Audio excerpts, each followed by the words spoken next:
What is going on, everyone? Alex here on a lovely, sunny, crisp, cool Sunday afternoon. A little bit hungover, but I wanted to dive into the idea of unfocus as a sort of counterintuitive approach to the mainstream drive of wanting to be more focused.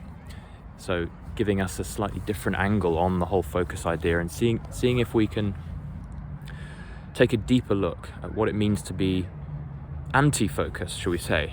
Not unfocused, but against the grain of where everyone's trying to be pushing themselves, which is to be more focused. So first of all, what is focus? What does focus mean?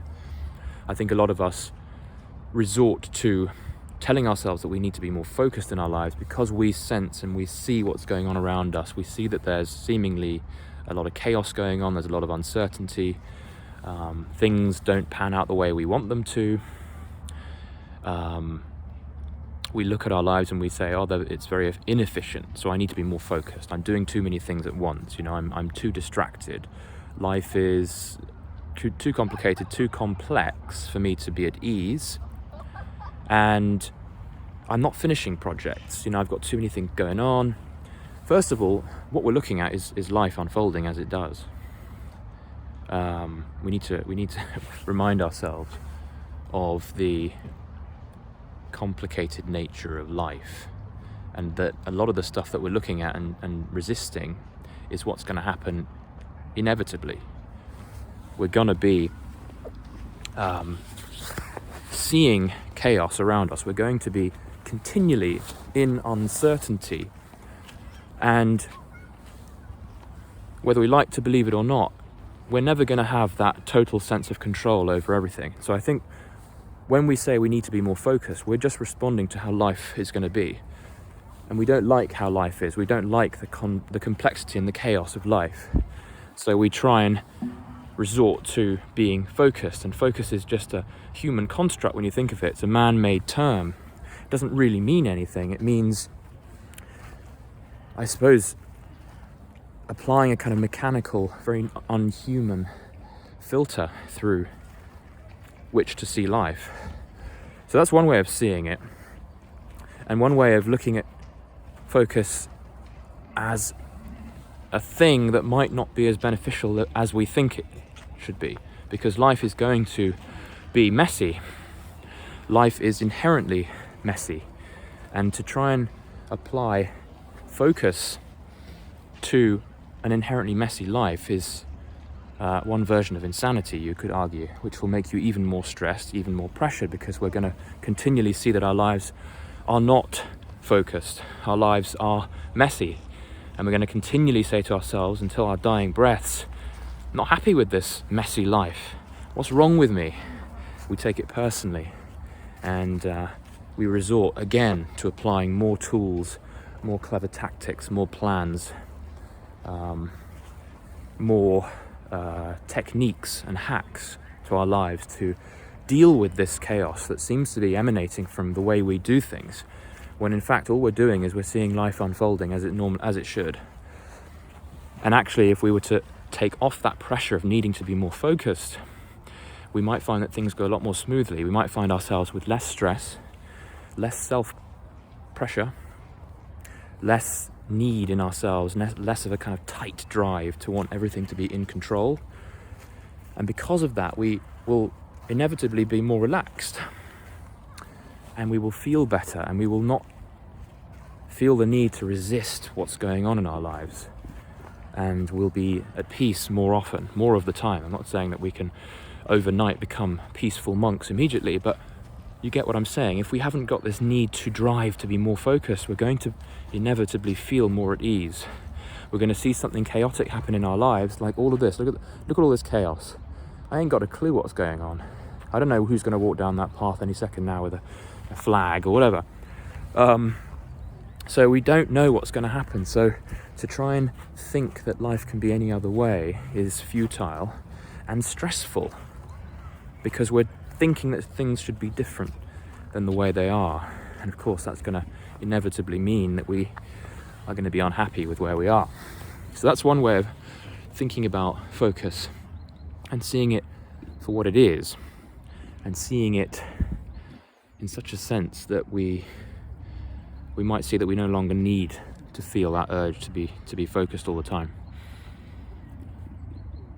I also see focus as a turning away from, or a denial, and I don't know if you agree with this, but I see focus and I see our need to be more focused as a denial of our own ability to use intuition to work our own path through things.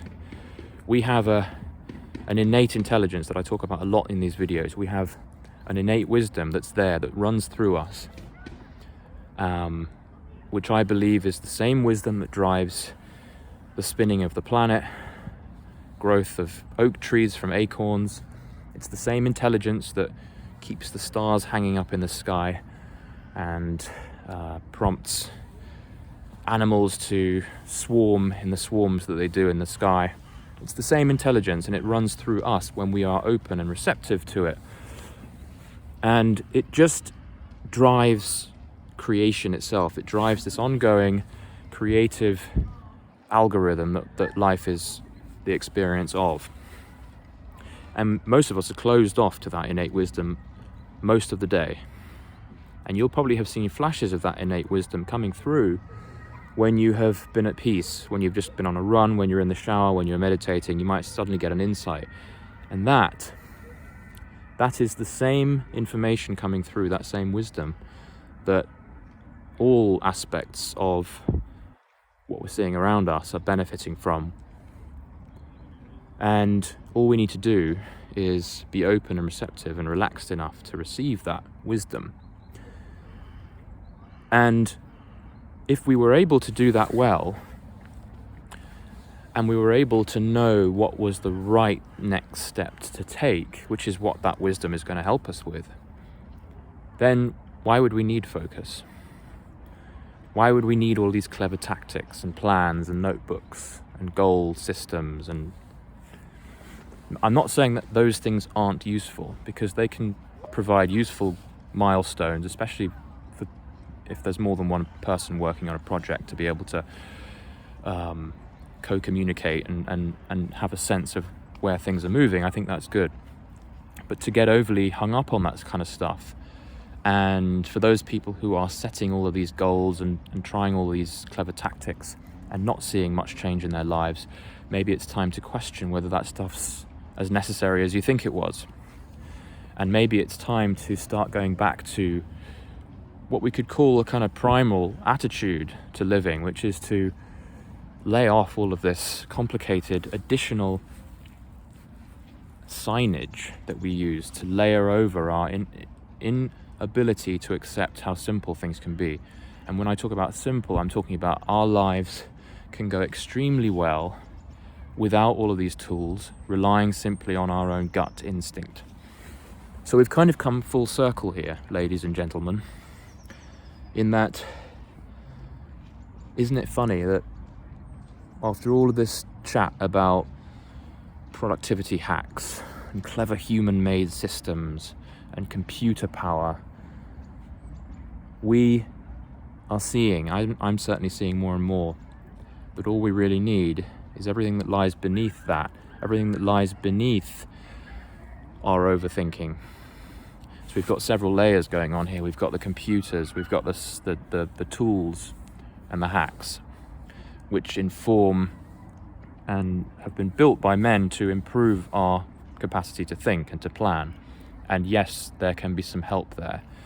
But beneath all of that is a sort of third layer, which is just this ongoing flow of intelligence that we can receive whenever we're open enough to sense it. And that is what I'm telling myself right now, certainly something to explore, and certainly something that you can explore. What if you having a good sense of what is worth doing next is all you need to be focused in your life? I've got a good feeling that with all of this pushing and shoving to try and be more focused in my world over the last few years, I've inadvertently made my life more complicated, because I'm relying on a third party. I'm relying on third-party tools to make my life more focused by setting all these things and goals. And I've ended up with a very complicated life, even though I've tried to be more focused, even though focus has been one of my priorities. I'm no closer to anything that looks like focus. I'm just more stressed. And what if we could I'm losing my train of thought a little bit here, but it's good to create some gaps in the conversation as well. What if all of this trying to be focused was unnecessary? And just by simply being okay with your own intuition to guide you, maybe your life becomes simpler. Maybe your life starts to resemble what focus could be, because you know deep down in your gut that writing every morning is the right thing to do. You're not needing a schedule to tell you to write. You know in your gut that I need to write. It feels right. This is my calling. This is my path. I'm going to write, or I'm going to make a video. You don't need a third party. You don't need someone else pushing you and shoving you to do something, because why would they need to if you knew it in your gut that it was worth doing? And so that you might find that actually your life simplifies because your instinct is showing you that there's only 2 or 3 things you want to be doing, and those things are worth doing. And that is the focused life. That is the anti-focused life. That is a life that doesn't rely on needing to be more focused in a kind of funny, counterintuitive way. You just need to rely on your gut, and ask yourself the question, what's worth doing next? And that's all you need to do. Would love to know your thoughts on this in the comments below. As always, do subscribe if you liked this video and you'd like to see more of these kinds of outdoor hungover chats on life philosophy and life ideas. Always happy to hear from you guys. And do like this video if you liked it. Peace out from Alex. Take care.